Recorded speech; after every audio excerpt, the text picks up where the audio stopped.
और चलिए अब रुख करते हैं उत्तराखंड की खबरों का। सीएम धामी से मुख्यमंत्री आवास में कई देशों में तैनात भारत के राजदूतों ने मुलाकात की। इस मौके पर मुख्यमंत्री और राजदूतों के बीच कई मुद्दों पर चर्चा हुई। इस दौरान मुख्यमंत्री पुष्कर सिंह धामी ने कहा कि राज्य के वन डिस्ट्रिक्ट टू प्रोडक्ट को कई देशों में बढ़ावा देने के लिए राजदूतों से सहयोग लिया जाएगा। उत्तराखंड के स्थानीय उत्पादों की लोगों को विदेशों में जानकारी हो, इसके लिए और प्रयासों की जरूरत है।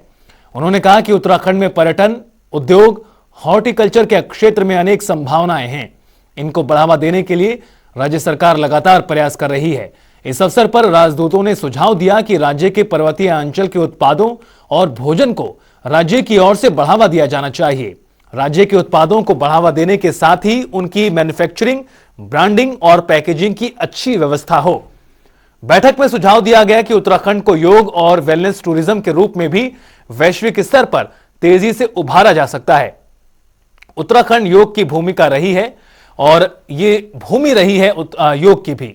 अधिक से अधिक लोग राज्य में योग का प्रशिक्षण ले सकें, इसकी राज्य में अच्छी व्यवस्था की जा सकती है। उत्कृष्ट उत्तराखंड बनाने के लिए इन सुझावों को अमल में लाकर कार्य योजना बनाने के निर्देश भी मुख्यमंत्री ने अधिकारियों को दिए हैं। आज 7 देशों के राजदूत आए थे। उनके साथ यहाँ पर हम लोगों ने विभिन्न मुद्दों पर बातचीत की है कि उत्तराखंड राज्य के साथ किस प्रकार से वो समन्वय कर सकते हैं, किस प्रकार से हमारे यहाँ की कृषि, पर्यटन, ऊर्जा, तमाम शिक्षा, चिकित्सा व्यवस्था, उन सभी को, और जो one district one two product हमारी योजना है, उस योजना को कैसे प्रमोट कर सकते हैं, उन सब पर चर्चा हुई है। साथ ही साथ यह भी चर्चा हुई है कि अपने देशों के जो उनकी बेस्ट प्रैक्टिस है, उनको भी हमारे राज्य के अधिकारियों के साथ साझा करें। उत्तराखंड में बिगड़ती कानून व्यवस्था को लेकर अपर मुख्य सचिव राधा रतूड़ी, डीजीपी अशोक कुमार, अपर प्रमुख सचिव और एडीजी अभिनव कुमार ने मीडिया सेंटर सचिवालय में प्रेस कॉन्फ्रेंस की। अपर मुख्य सचिव राधा रतूड़ी ने कहा कि प्रदेश में बिगड़ती कानून व्यवस्था को लेकर बैठक में चर्चा की गई है। त्योहारों को देखते हुए सभी जिलों के पुलिस अधिकारियों के साथ वर्चुअल बैठक कर जरूरी निर्देश दिए हैं। मुख्यमंत्री के निर्देशों पर जिलों के एसएसपी को पुलिसकर्मियों की जिम्मेदारी तय करने के सख्त निर्देश दिए। उन्होंने कहा कि हमारे राज्य में कानून व्यवस्था बेहतर है, जिसको देखते हुए देश दुनिया से लोग उत्तराखंड आते हैं।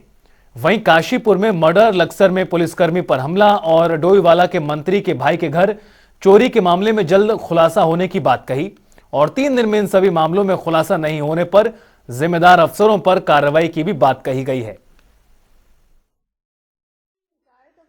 कि अगर कोई भी घटना होती है, जैसे अभी डीजीपी साहब ने कहा कि हाल में कुछ दुखद घटनाएं हुई थी, चाहे उधम सिंह नगर हो या हरिद्वार हो या डोईवाला हो, तो इस तरह की जो घटना होती है उसमें बहुत आवश्यक है कि समय से वो केस वर्कआउट हो जाए। और जो हमारे सुपरवाइजरी पुलिस ऑफिसर्स हैं, उनकी जिम्मेदारी है कि जो अपने अधीनस्थ पुलिस ऑफिसर्स हैं उनकी जिम्मेदारी फिक्स करें, चाहे वो एसएचओ लेवल हो या सीओ हो या एडिशनल एसपी हो। सबको पता है कि उनके जुरिस्डिक्शन में क्या क्या काम है, तो अगर सब लोग अपना काम अच्छे से करेंगे तो कहीं कोई कमी नहीं रहेगी। ये भी निर्देश हम लोगों ने दिए हैं। उसमें हम केस को क्रैक करने के बहुत करीब है इन दोनों केसेस में। और जो तीसरा केस है उसमें हमारी अभी शुरुआत हुई है, जो कल हुआ है उसमें हमारे पास इम्पोर्टेंट फुटेज है। ठीक है, इम्पोर्टेंट फुटेजेज हैं जो आप जानते हैं, गाड़ी की, आदमी क्रिमिनल की, तो हमें पूरा विश्वास है कि उसको भी हम क्रैक कर लेंगे। पहले तो हमें केस क्रैक हो चुका करने के करीब है, किंतु अपराधियों तक भी पहुंचना होता है। तो जो हमने 3 दिन का टाइम दिया है वो उस तक नहीं करेंगे तो वो तो एक प्रकार से कमिटमेंट भी है, सीएम साहब की डायरेक्शन भी है, नहीं तो 3 दिन बाद फिर उन पर कार्रवाई हो। और जैसा मैं आपको बता रहा हूँ कि 2 के हमने ऑलमोस्ट ट्रैक कर लिया, दोनों केसेस को, पहले दोनों। तो वहीं भाजपा के राष्ट्रीय महामंत्री कैलाश विजयवर्गीय उत्तराखंड के दौरे पर हैं और तीसरा दिन है उनके उत्तराखंड दौरे का। आज उन्होंने भाजपा मुख्यालय में पार्टी के मेयर, नगर पालिका, नगर पंचायत अध्यक्ष, जिला पंचायत अध्यक्ष और ब्लॉक प्रमुखों के साथ बैठक की। बैठक में कैलाश विजयवर्गीय ने प्रदेश अध्यक्ष महेंद्र भट्ट की मौजूदगी में विभिन्न समय सामयिक विषयों और आगामी चुनावों पर विस्तार से चर्चा की। उन्होंने सभी का मार्गदर्शन करते हुए केंद्र और राज्य सरकार के विकास कार्यों की जानकारी आम लोगों तक पहुंचाने का आह्वान किया।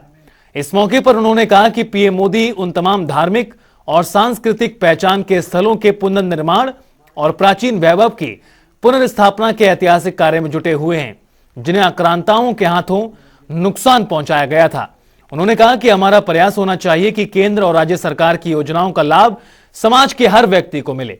प्रदेश अध्यक्ष महेंद्र भट्ट ने कहा कि राष्ट्रीय महामंत्री के मार्गदर्शन का लाभ उठाएंगे। कि भाई हमारा कार्यकर्ता हर स्थान पर अपना स्थान बनाए। तो नगरपालिका चुनाव है, नगरपालिका चुनाव भी हम उसी रणनीति के तहत लड़ेंगे जिस रणनीति के तहत हमने अपना हरिद्वार का पूरा जो पंचायत चुनाव लड़ा है। उसके लिए क्या क्या टिप्स हो सकते हैं, उन टिप्सों को हम अपने कार्यकर्ताओं को बताएंगे और बहुत जल्दी उसकी रणनीति में हमने काम प्रारंभ कर दिया। जब भी निर्वाचन आयोग चुनाव घोषित करेगा हम उन चुनाव को जीतेंगे। कैलाश विजयवर्गीय के उत्तराखंड दौरे का तीसरा दिन है। इस दौरान उन्होंने बीजेपी मुख्यालय में पार्टी के मेयर, नगरपालिका और पंचायत जिला अध्यक्षों के साथ भी बैठक की।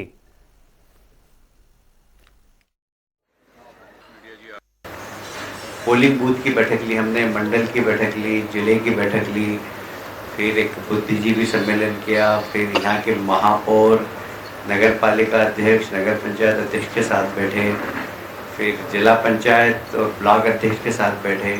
इसे लगातार हमारी 3 दिन से बैठक चल रही है। फिर कैबिनेट के साथ भी बैठे और संगठन सरकार के बीच का तालमेल, इस संदर्भ में विस्तार से काफ़ी चर्चा हुई है। और कुल मिलाकर उत्तराखंड एक ऐसा प्रदेश है, छोटा तो है ही, पर माननीय प्रधानमंत्री जी के लिए बड़ा लवली प्रदेश है। प्रधानमंत्री जी इस प्रदेश को बहुत प्यार करते हैं और इसीलिए कल से मैं देख रहा था कि प्रधानमंत्री का इस प्रदेश के प्रति इतना अनुराग है कि जितनी बार वो उत्तराखंड आते उतनी बार किसी मध्य प्रदेश भी नहीं आते। तो वहीं अधीनस्थ सेवा चयन आयोग द्वारा 2019 में वन दरोगा भर्ती के लिए विज्ञापन जारी किया गया था। कोविड-19 के निर्देश के अनुसरण करते हुए अधीनस्थ सेवा चयन आयोग ने जुलाई 2021 में 18 पालियों में ऑनलाइन परीक्षा को संपन्न कराया। 8 जनवरी 2022 को लिखित परीक्षा का परिणाम भी घोषित हुआ, जिसमें आयोग ने 6 अभ्यर्थियों को परिणाम से बाहर कर दिया। लिखित परीक्षा के आधार पर जून 2022 में शारीरिक परीक्षा आयोजित हुई। वहीं उन्होंने बताया कि शारीरिक परीक्षा का परिणाम जुलाई 2022 में घोषित हुआ। इसके अलावा उन्होंने बताया कि आयोग के पूर्व अध्यक्ष राजू द्वारा पूर्व में बाहर किए गए 6 अभ्यर्थियों की जांच एसटीएफ को सौंपी। एसटीएफ द्वारा पिछले 2 महीने में केवल उन्हीं 6 अभ्यर्थियों को जांच में अभी तक चिन्हित किया गया है, जिन्हें आयोग ने पूर्व में परिणाम से बाहर कर दिया था। वन दारोगा भर्ती 2019 की प्रक्रिया 4 साल से गतिमान है। यह आयोग का इसमें प्रतिभाग करने वाले अभ्यर्थियों के प्रति उदासीन रवैये को प्रदर्शित करता है। वहीं अभिषेक सजवान ने बताया कि जिस प्रकार 2018 एवं 19 में जेईई भर्ती परीक्षा प्रकरण में सरकार ने जांच के मध्य में ही त्वरित निर्णय लेते हुए चयनित अभ्यर्थियों से शपथ पत्र लेकर नियुक्ति प्रक्रिया को आगे बढ़ाया था, उस प्रकार इस भर्ती में भी दोषी है। अभ्यर्थियों को छोड़कर अपनी मेहनत और ईमानदारी से चयनित हुए शेष अभ्यर्थियों को उनका हक शपथ पत्र भरवाकर नियुक्ति दी जाए।